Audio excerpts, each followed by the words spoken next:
안녕하세요. 안녕하세요. 이제 어느덧 이 사경의 마지막 시간이 이제 다다르고 있는 것 같습니다.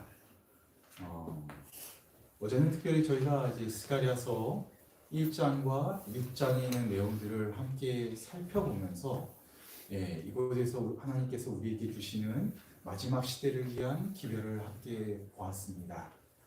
이 아각 사람 하만이 수상의 자리에 오르자 이것이 하나님께서 정신 차리라고 보내주신 하나의 사인임을 기억하고 그가 철천지 원수인 아말렉 민족인 하만에게 모르드게는 고개를 숙이지 않으면서 그의 결심을 보입니다.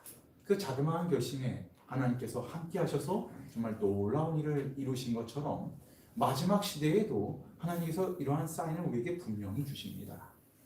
우리는 어제 이 스가랴서 1장, 6장에 있는 내용을 살펴보면서 뭐예요? 이 세상에 무엇이 왔다고요? 평화가 도래한다는 것입니다. 성전이 재건되기 위하여 평화가 도래해야지만 성전이 재건축되고 그리고 예수 그리스도의 초림이 준비되는 것처럼 그럼 마지막 때도 어떤 일이 있어요? 계시록에 보니까 천사가 내 바람을 잡고 있는 것을 보게 됩니다.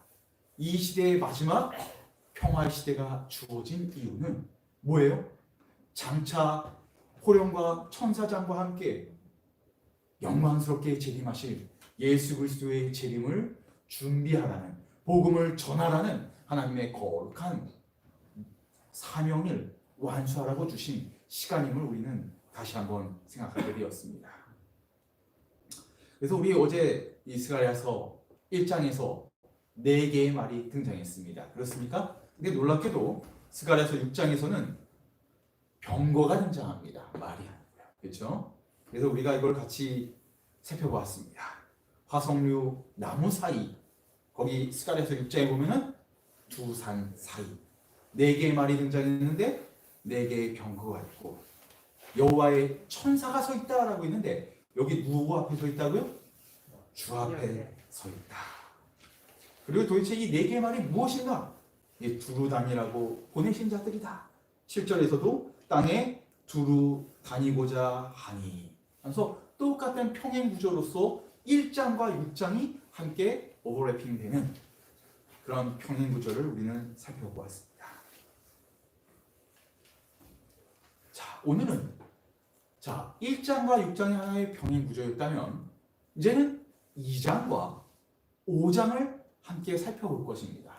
근데 정말 안타깝게도 저희가 시간이 많지 않아서 이제 내일이 마지막 시간이죠. 그래서 저희가 3장, 4장의 내용은 사실 이게 가장 가운데 중심이 되는 내용 중에 하나입니다. 근데 그 내용은 거의 다루지 못할 것 같아요. 그러나 오늘 2장과 5장의 내용을 함께 다루면서 여기서 또 우리에게 주시는 하나님의 귀한 메시지를 함께 보도록 하겠습니다. 자, 우리 스가랴서 같이 2장을 한번 보도록 하겠습니다.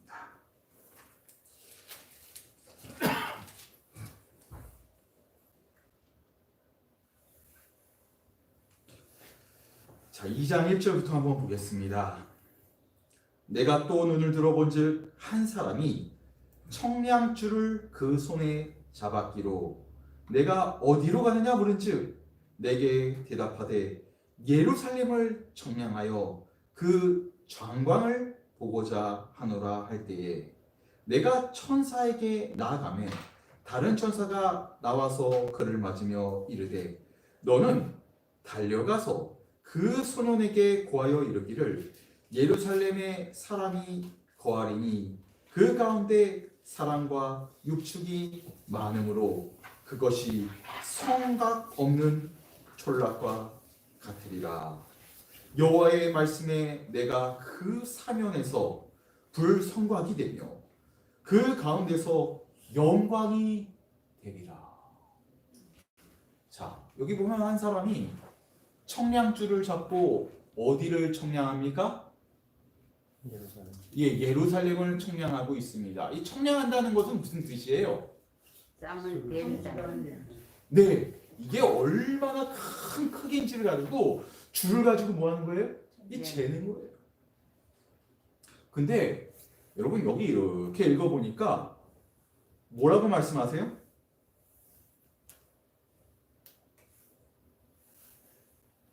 이절에 이렇게 보시면은, 아니 4절에 보시면 뭐라고 그래요?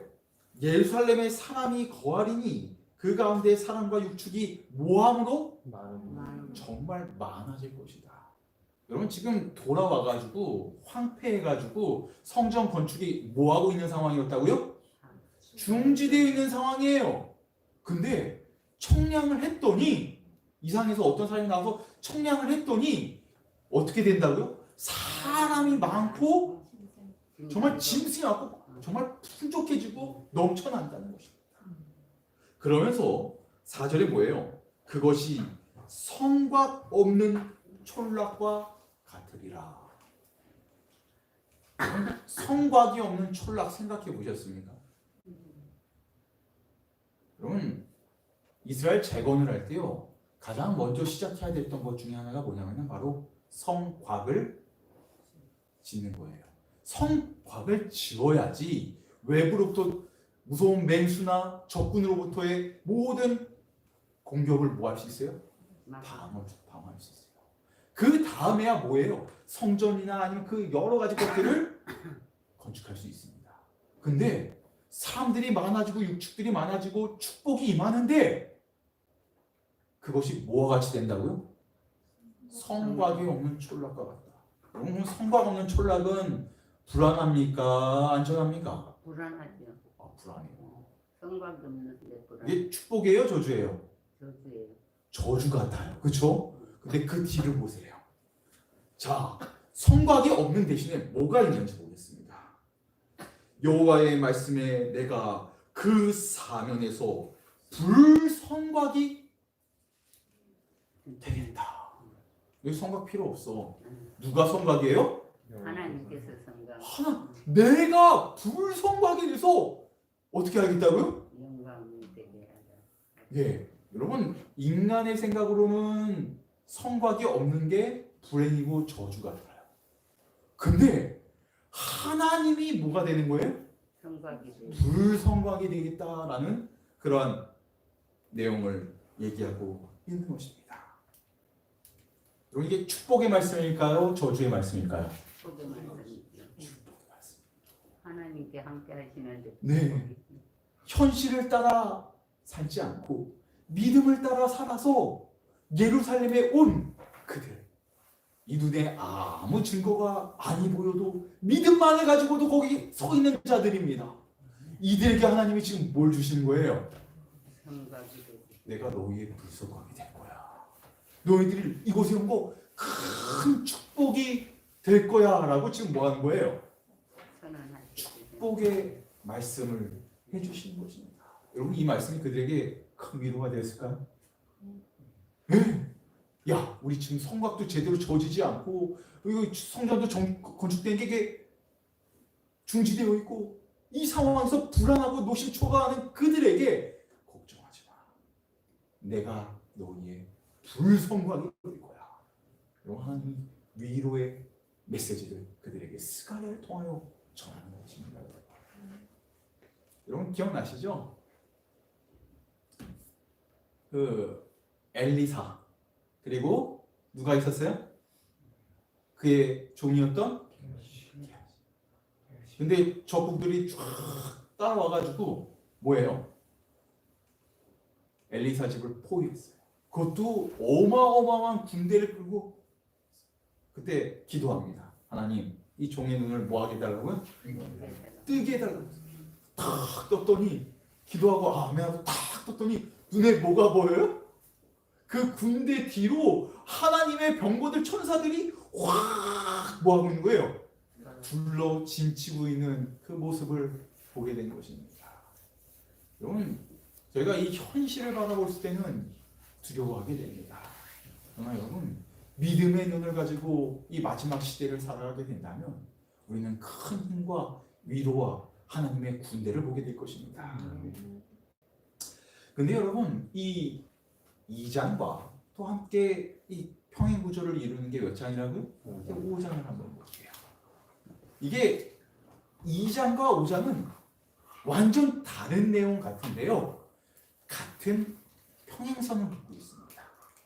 그럼 다 같이 스가랴 5장을 보겠습니다. 여기에 보면 두 가지의 이상이 나와요. 근데 여러분 이 스가랴를 이렇게 공부하실 때 여러분 이 구약의 예언서는 뭐죠? 다니엘서입니다. 그렇습니까? 근데 구약의 요한계시록을 뭐라고 부르냐면은 스가랴서라고 해요.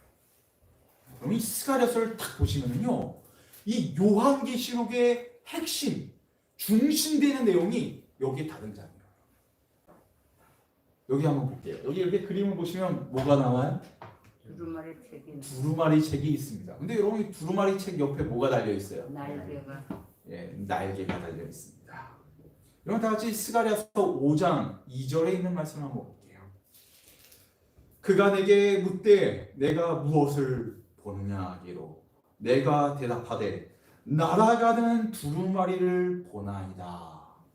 예, 지금 여기 날아가는 그러니까 flying scroll이라고 되어 있어요. 예, 지금 날아가고 있는 날고 있는 두루마리를 보고 있습니다라고 얘기합니다.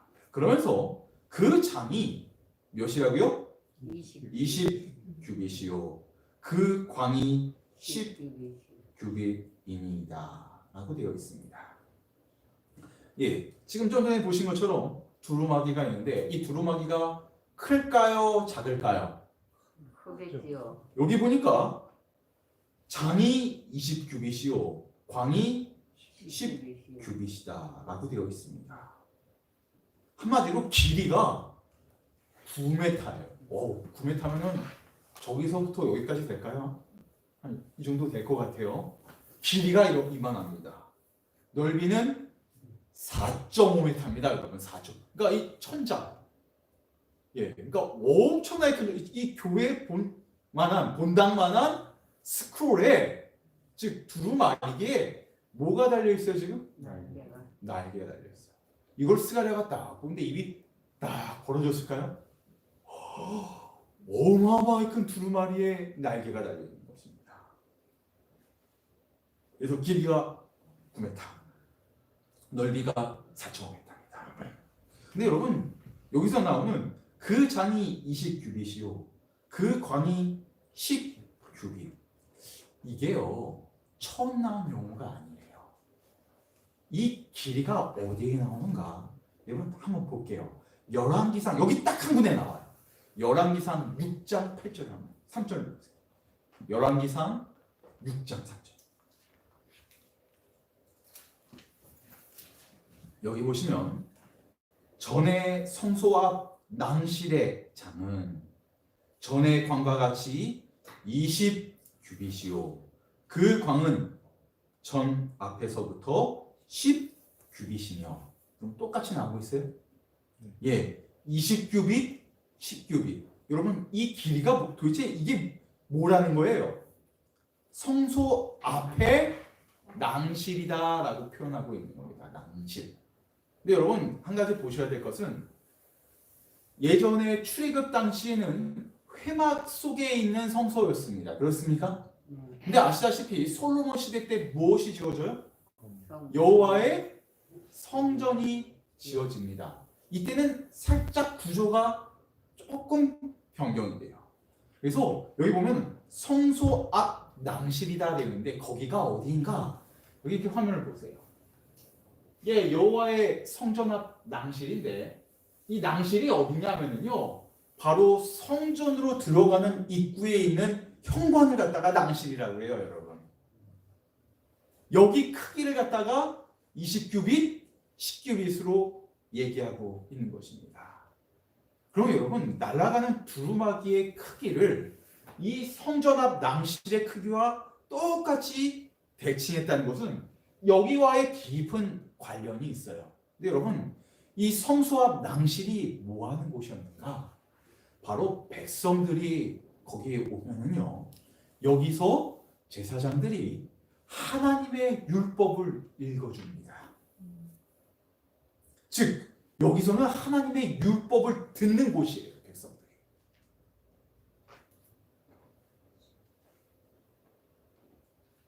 그래서 여러분이 두루마기, 이 두루마기는 말씀도 의미하지만 동시에 이 말씀 자체가 하나님의 율법입니다.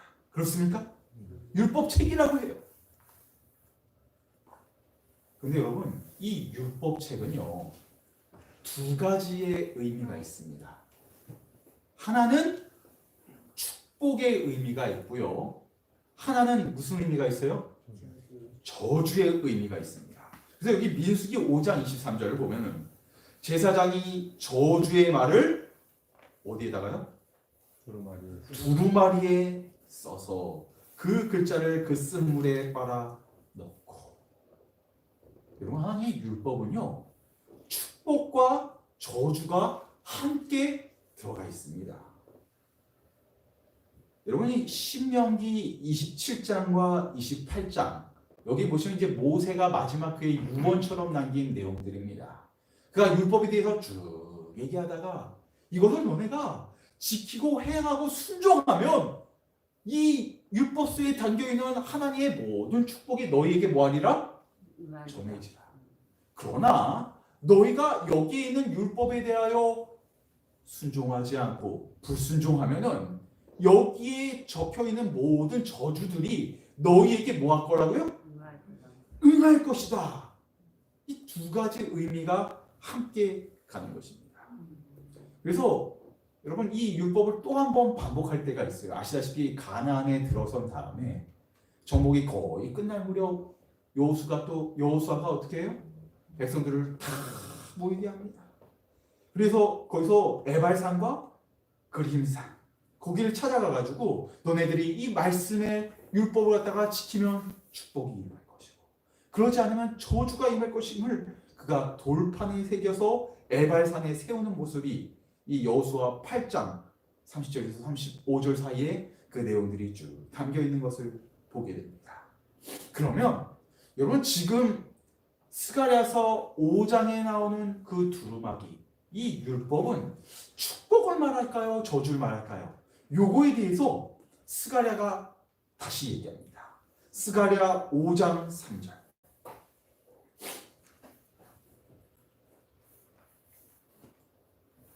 그가 내게 이르되 이는 온 지면에 두루 행하는 무엇이다? 저주다.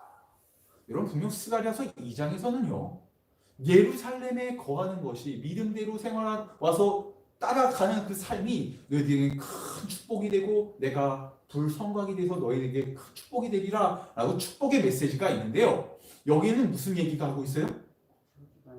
저주가 임한다는 거예요. 저주가 임한다는 거예요. 그러면서 여러분이 스가랴서 5장 5절부터 11절에 또 다른 이상이 하나 딱 등장합니다. 근데 여러분, 여기서 뭐가 등장하냐면요, 음녀가 등장합니다. 여러분, 그 타락한 여인, 음녀가 어디에 등장하죠? 여러분 잘 아시다시피 계시록. 이게 계시록에 처음 나온 게 아니에요. 그 모티브가 어디서부터 오냐면요, 스가랴서 5장에서 나옵니다. 그래서 여러분, 이 스가랴서 5장의 전반부 두루마리에 대한 이상과 그 뒤에 나오는 음녀에 대한 이상은 같은 내용이에요. 자, 한번 볼게요. 여기 보면은 에바가 나옵니다. 여인이 들어있는 에바예요. 이 바구니 같은 것이에요. 에바라고 하는. 근데 그 에바에 한번 볼까요? 우리 다 같이 스가랴 5장을 같이 보겠습니다. 스가랴 5장.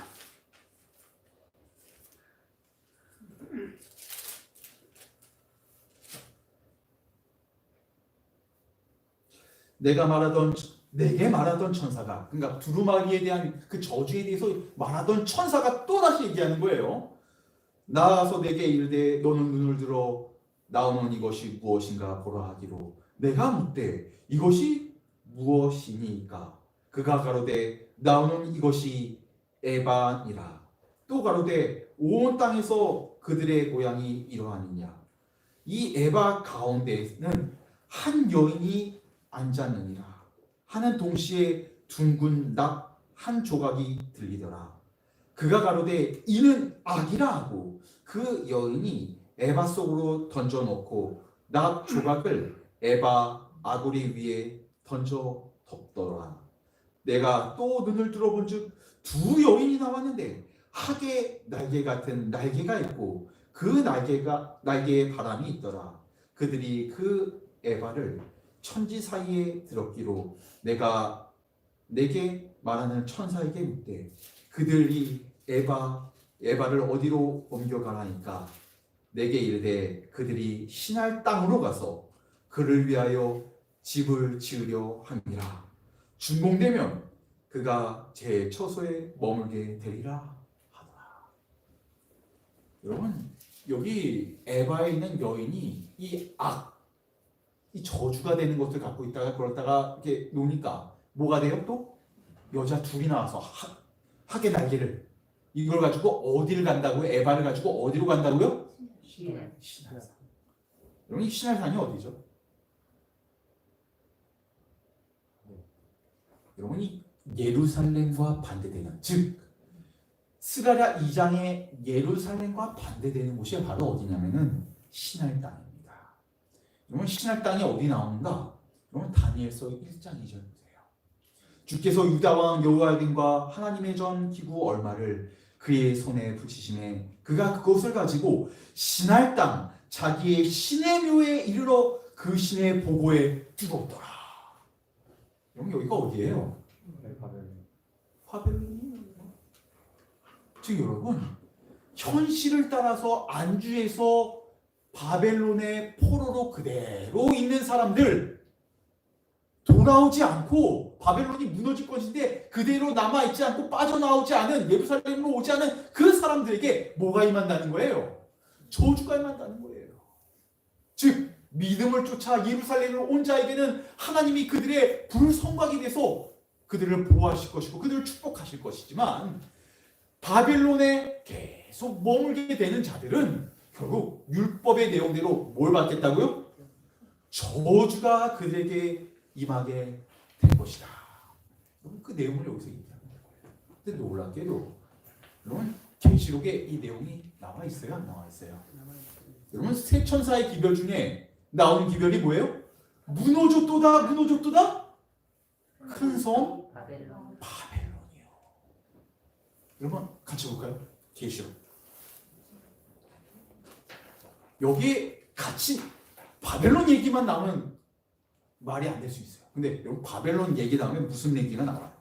예, 그럼 보세요. 너무나 잘 아시죠? 계시록 세 천사의 기별.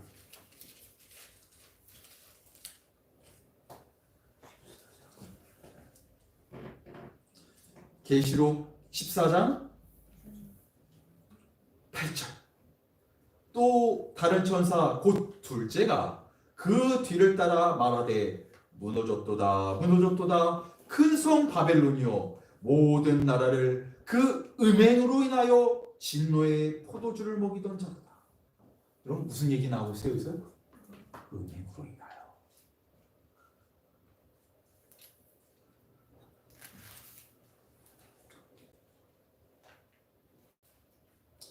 근데 여러분, 이 내용을 이렇게 얘기를 하시면서 도대체 근데 하나님께서 왜 이 예루살렘으로 돌아오는 이 성전에 대한 이야기를 계속 강조해서 말씀하실까요?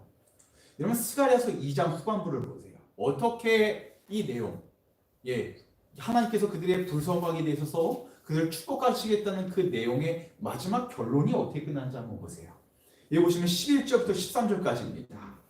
그날에 많은 나라가 여호와께 속하여 내 백성이 될 것이요 나는 내 가운데 거하리라. 내가 만군의 여호와께서 나를 내게 보내신 줄 알리라.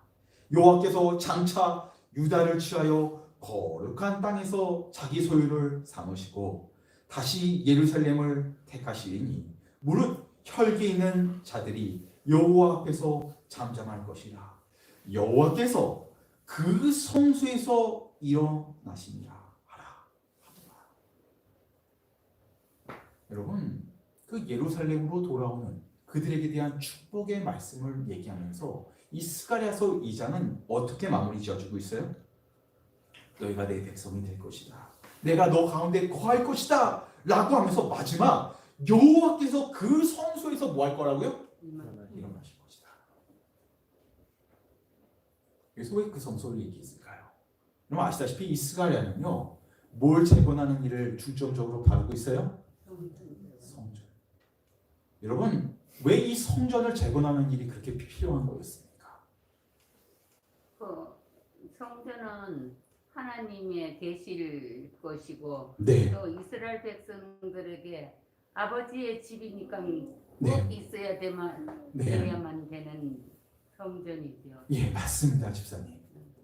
근데 여러분, 다니엘이 그렇게 이상을 보면서, 여러분 아시다시피 다니엘서에 관련된 이 예언들이 2300주야에 대한 예언들이 성서가 정결케 된다는 성소에 관련된 예언입니다.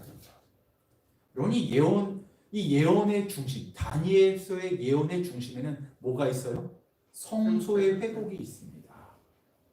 왜 이것을 그가 그렇게 알기를 원하고 기도하고 목숨을 내걸고 사자갈에 들어갈지언정 그 기도를 그치지 않았을까요? 왜 그랬냐면 여러분, 죄인이 살 수 있는 길은 성소밖에 없어요. 여러분, 성소가 회파됐습니까? 여러분, 제사가 드려져요, 안 드려져요? 매일 드려지는 제사가 드려져요, 안 드려져요? 드려지지 않아요.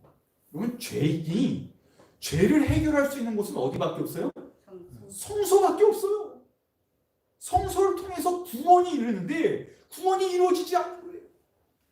그렇기 때문에 성소에 대한 그 계시를 받았을 때 그가 열렬히 기도했고, 성전이 재건돼야지 구원이 이르는데 그 일을 위하여 그가 목숨을 내걸고 기도한 것입니다. 여러분, 최초의 살인이 왜 일어났죠? 가인이 왜 아벨을 죽였죠? 올바른 성소 예배를 아벨이 드렸어요. 이것에 대한 분노로 가인이 어떻게 했습니까? 아벨을 죽였어요. 여기서 저희는요, 질투해서 죽였다라고 보는데 이건 뭐예요? 사단이 얼마나 하나님의 성소에 대하여 지긋지긋하고 싫어하는지 알아요. 여러분, 성소가 없으면 죄인이 구원받을 길이 있어요, 없어요? 없어요. 한 예를 들어볼까요? 자, 우리 아무개 집사님 집이 옆에 있는데 여기서 갑자기 밤에 우당탕탕 소리가 납니다.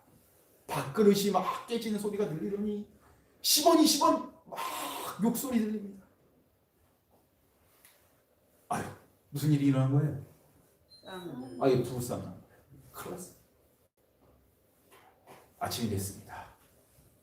제가 아침에 나와가지고 제 집 앞으로 이렇게 쓰고 있는데 그 아무개 성도님의 집이 이 열리더니 아무개 집사님이 나오는데 어깨에 힘이 쫙 빠져있어요. 턱 나오는 거예요. 근데 혼자만 나온 게 아니에요. 나온 게 손에 끈이 달렸어요. 끈에 쭉 달려서 보니까 뒤에 뭐가 있어요? 양 염소가 있는 거예요. 이제 뭐 하는 거예요?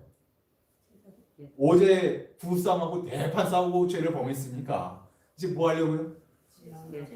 이 죄를 사하기 위해서 어디 가야 돼요? 성소 가요. 아주 힘없이 이러면서 그 양 염소를 끌고 간 저거. 그 발걸음이 당당할까요? 힘들까요? 힘들어요. 근데 그렇게 끌고 가는 모습을 동네 사람들이 다 볼까요? 안 볼까요?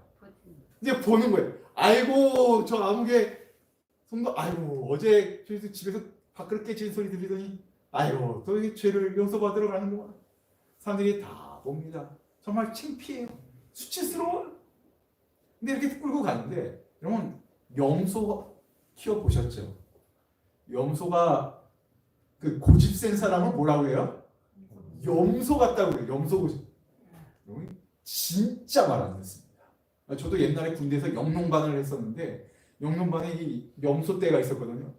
진짜 고집이 어마어마해요. 근데 끌고 가는데 이거 양이면 그나마 조금 수월할 수 있는데 염소를 끌고 간다. 진짜 막 우라같이 칠 거예요. 그렇죠? 근데 그 염소를 볼 때 무슨 생각이 들어요? 하나님 앞에 고집 부리고 불순종하는 내 모습이 투영되는 거예요. 힘들게 이제 성소를 향해서 이렇게 가요. 근데 이제 성소 앞에 이렇게 다다를 때면 제사장이 문 앞에 이렇게 나와서 누구 오는 사람 없나 이렇게 바라봅니다. 근데 저 멀리 누가 있는 거예요?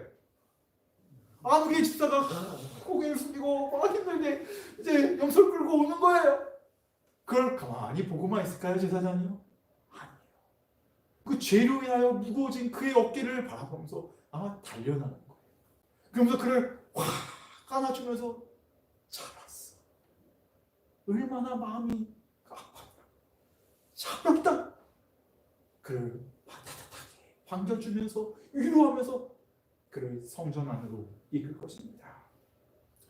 이제 번제단 위에 속죄물을 올려놓습니다. 그 아무개 집사에게, 성도에게 손을 어디다 올리라고요?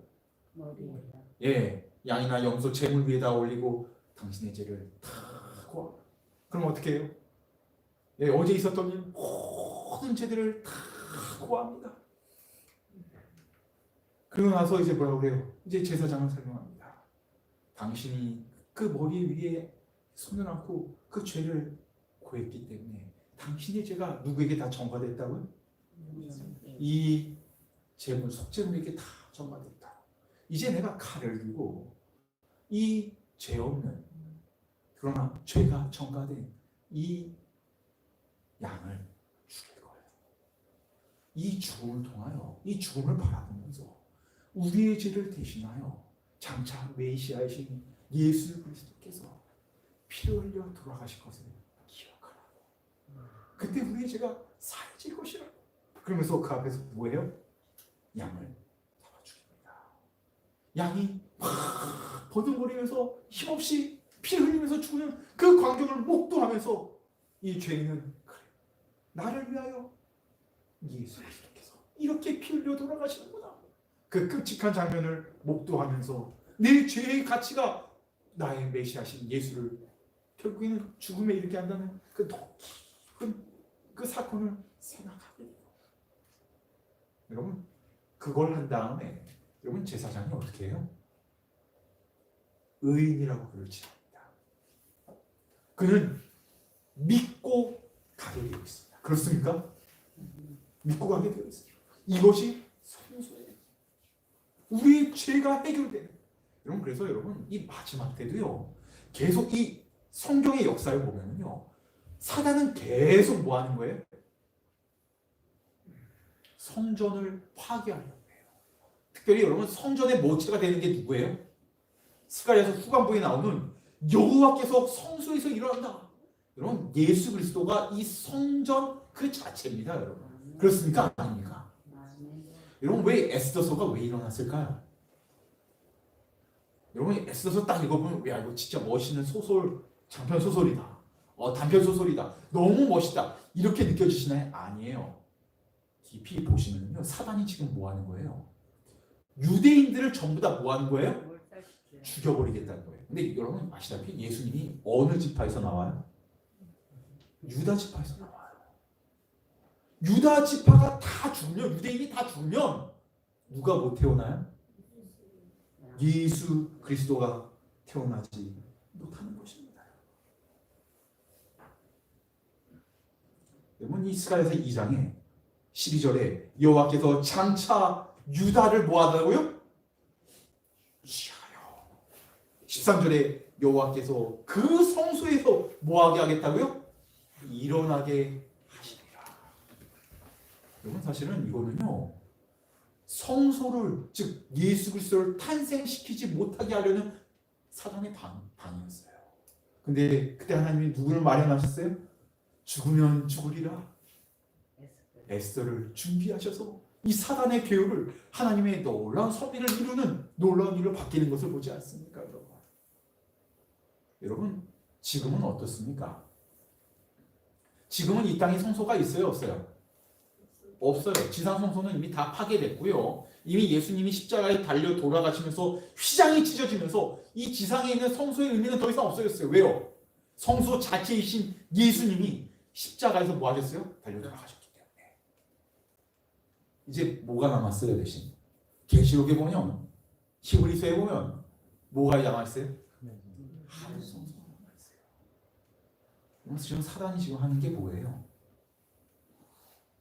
하늘 성소를 회방하는 것입니다. 여러분, 이 땅에 수많은 교파가 있습니다. 이 교파 중에서 하늘 성소의 기별을 가지고 주님의 재림을 준비하는 정말 간절한 백성은 제7일 안식 예수재림 교회밖에 없습니다. 여러분 오순절 교인들 열심히 박수치면서 성령 이거 하면 돼요. 여러분 감리교회, 장로교회, 일반 개신교인들 성소 기별이 의미가 없어요. 재림이 의미가 없어요. 왜요? 이미 천당 보내놓고 지옥 보내놨어요. 그런 상황에서 다시 예수님이 재림하신다? 그럼 천당 갔던 사람들이 다시 죽어가지고 재림하는 이건 말도 안 되는 교리예요. 여러분. 그래서 이들은 재림 기별을 믿습니다. 그러나 강조하지 않아요. 큰 의미를 두지 않아요. 왜요? 이미 천당 보내고 지옥 보냈습니다. 여러분 카톨릭 이 카톨릭이야말로 거짓 성소를 차려놨으니까 이 미사제도라는 것을 통해 가지고 뭐예요? 거짓 성소를 만들어내고 대제사장인 예수님 대신에 Father 누구예요? 신부를 통해서 고해성사하게끔 만들고 있어요. 히브리서에 보면은 우리의 긍휼하심을 도우시는 대제사장이신 예수 그리스도 앞에 우리가 담대히 뭐 하라고요? 나아가라라고 했는데 신부 앞에 담대히 나아가게끔 만들어놨어요. 거기다가 이 가톨릭은요 정치랑 잘 협력해서 정권을 잡고 그 세력을 유지하면 돼요. 재림이 의미가 없어요. 왜요? 이 땅에 예수이신 누가 있어요? 교황이 있습니다. 대리자. 근데 여러분 제7의 안식인 예수 재림교회는 누구보다도 이 재림과 이 성소의 기별이 간절합니까? 간절해요. 근데 여러분 이 예루살렘에 있는 돌아온 이 백성은 성소가 기별이 있는 백성입니다. 그럼 마지막 때 하나님의 백성의 특징 중에 하나가 뭐예요? 여러분 우리 제7의 안식 예수 재림교회가 갖고 있는 고유의 기별 중에 하나가 뭐예요? 하늘 성소에 대한 기별입니다. 왜요? 이 성소야말로 우리의 죄를 해결할 뿐만 아니라 하나님이 어떻게 그분의 백성들을 구원하시는지 그 방법을 가장 명확하게 보여주는 게 성소입니까? 성소입니다, 여러분. 이 기별을 가진 사람들이야말로 마지막 때 하나님께서 우리의 성벽이 되셔서 어떻게 그분의 백성들을 구원하실지 구원의 모든 과정과 역사에 대하여 믿음으로 확신하는 자들이 바로 제7의 안식인 예수 재림교회입니다. 여러분 이런 의미에서 우리가 이렇게 큰 은혜와 은총과 축복 가운데 불림을 받았다는 사실을 위하여 여러분 감사하시기 바랍니다. 하나님께서는 정말 한 사람이라도 구원에 이르기를 원하십니다. 또한 하나님께서는 우리를 얼마나 그분이 우리를 사랑하는지 알기 원하세요. 여러분 하나님의 사랑을 가장 잘 알 수 있는 곳이 어디예요? 성소입니다. 그분이 자신의 생명을 걸고 내가 너를 구했다. 내 생명만큼 너는 소중하다. 여러분 우리의 죄가 사해지는 것 여러분 이것을 통하여 하나님이 얼마나 우리를 사랑하는지 그 하나님의 사랑의 깊이와 넓이를 우리는 바라보게 되는 것입니다. 여러분 오늘 제가 다 다루지 못하지만 스가랴서 3장, 4장 이 내용이 뭘 다루고 있냐면은 거기 보면은 이제 스룹바벨과 그 여호수아가 이렇게 나옵니다. 근데 하나님께서 대제사장 그 누구죠? 여호수아 그의 뭐예요? 죄옷을 딱 벗기고 그 옆에 사단이 있는데 막 그를 송사해요. 이 죄인이라고 이를 용서해서는 안 된다. 근데 예수님이 어떻게 해요? 그의 죄옷을 벗기시고 그를 의롭게 여기시고 구원하는 그 내용이 사실 스가랴서 3장 4장에 있는 그 중심의 내용이에요. 하나님이 얼마나 우리를 근데 여러분 이 내용이 뭐예요? 마지막 때 심판을 베푸시면서 책이 펴져 있고 뭐예요? 죄가 우리를 막 송사하는데 하나님께서는 우리의 뭐예요? 재판장이자 우리의 변호인이 되셔서 대제사장이 되셔서 그분의 피를 주장하시면서 우리를 변호하시고 우리를 뭐 하는 거예요? 구원하시는 그 일을 얘기하고 있는 것입니다. 여러분 조사심판 많은 사람들이 착각해요. 아유 우리 죄를 막 조사해가지고 하나라도 뭐 잘못된 게 있는지 따져보고 달아보니 부족하다 해서 죽이는 심판이 아니에요. 그게 뭐예요? 예. 죄인 한 사람이라고 회개하고 믿음으로 돌이켜서 주님께 나온 자들을 어떻게 하시는 거예요? 하나님이 그분의 피로 구원하시는 그것이 여러분 바로 조사 심판입니다. 은혜의 보좌 앞으로 담대히 나아가시기 바랍니다. 아멘. 사단은 끊임없이 우리가 하나님 앞에 나아가지 못하게끔 우리를 막을 거예요. 야, 너 이렇게 큰 죄를 졌는데 너 하나님께 기도할 염치는 있냐? 야, 너 체면이 있지? 야, 하나님이 이런 기도 들어주지도 않을 거야. 너 이거 한두 번 실수했어. 근데 그때 우리가 뭐라고 해야 돼요? 하나님, 내가 이 죄를 이기게 해주세요. 그런 기도가 필요하지 않아요. 하나님, 나 이 죄 절대로 못 이깁니다. 이길 수가 없네요. 하나님의 은혜가 필요합니다. 도와주세요. 여러분, 그냥 주님의 이름을 부르면서 그분의 의를 붙잡는 일밖에 없어요. 그때 구원이 이르는 것입니다. 자, 그래서 이 마지막 이 하나님의 백성들의 모습을 보면서 이스라엘에서는 얘기합니다. 바벨론에 남아있지 말고 어디로 돌아오라고요? 믿음을 쫓아, 현실을 쫓아가지 말고 믿음을 쫓아 예루살렘으로 돌아와. 그리고 또 뭘 얘기하고 있어요? 우리의 구원이신 성소에 계신 예수 그리스도, 그분이 구원이시다. 그분을 바라보라. 우리를 죄를 사해 주시는 예수 그리스도를 바라보라. 그 성소의 기도를 우리에게 얘기하고 있는 것입니다. 하나님, 살아계신 여러분, 우리가 제7회 안식일 예수 재림교회에서 이 마지막 주에 이러한 놀라운 기별을 갖고 있습니다. 이 기별을 전해야 할 귀한 사명을 또한 우리는 가지고 있습니다. 이 귀한 사명을 가지고 주의 일을 할 때 주께서 우리의 두 성령이 계시고 우리를 축복하실 것입니다. 기도하겠습니다. 하늘에 계신 하나님 아버지, 믿음의 눈을 가지고 하늘 성소에서 우리를 위하여 중보하고 계시는 믿음의 주여 온전케 하시는 예수를 바라볼 수 있도록 주님께서 우리를 축복하여 주시옵소서. 세상을 바라보고 세상을 안착하려는 그러한 눈을 버리게 하시고 영적의 눈을 뜨게 하사 주를 보게 하옵소서. 또한 이 마지막 시대의 주의 백성으로서의 확실한 기별을 가지고 믿음을 가지고 마지막 우리에게 주어진 사명을 완수할 수 있도록 도와주시옵소서. 세상을 향하여 바벨론이 무너질 것이며 그곳에서 나와야 된다는 그러한 메시지를 전하는 백성이 되게 하시고, 메시지만 전할 뿐만 아니라 우리의 삶을 통하여 그것을 증거하는 주의 증인이 되도록 주님께서 축복하여 주시옵소서. 예수님의 이름으로 간절히 기도합니다.